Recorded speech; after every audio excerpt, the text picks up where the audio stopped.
Okay, so today we're going to be working on speed and acceleration problems. So we'll start off with some easy ones just to demonstrate the technique. Very similar to what you've probably seen in trimester 1. So let's get started. So Sammy the seal swims around the bay, which is 10 kilometers around. If she swims around the seal 6 times in 2 hours, what is her average speed in kilometers per hour? So we're going to follow the steps starting with a simple drawing. So here's our bay. Here is Sammy the seal. Remember, we don't need to spend a lot of time on our drawing. It's can be really simple.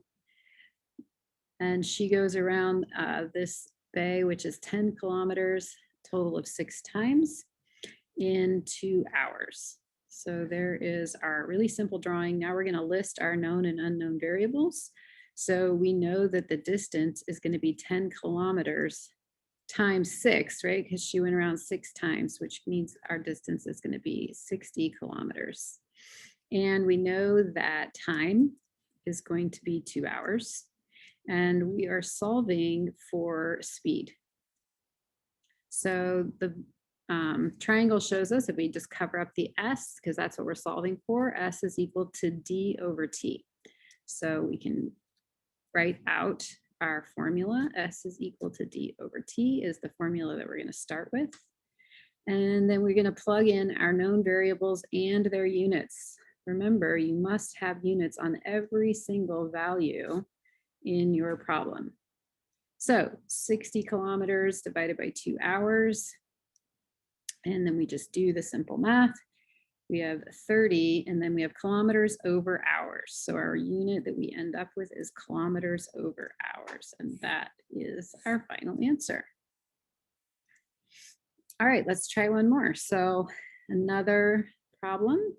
We have Susie the spider, and she is spinning her web. Sorry, she's not spinning her web. She's moving from her web to the secret corner where her egg sac is hiding. So the distance is going to be 150 meters, and she travels this distance in 300 seconds. So we know our distance is going to be 150 meters. The time is 300 seconds, and we're solving for speed. So that means we're covering up the S. We see that it's D over T is our value. So, our equation. So we're going to write that. Remember that each step is worth a half a point.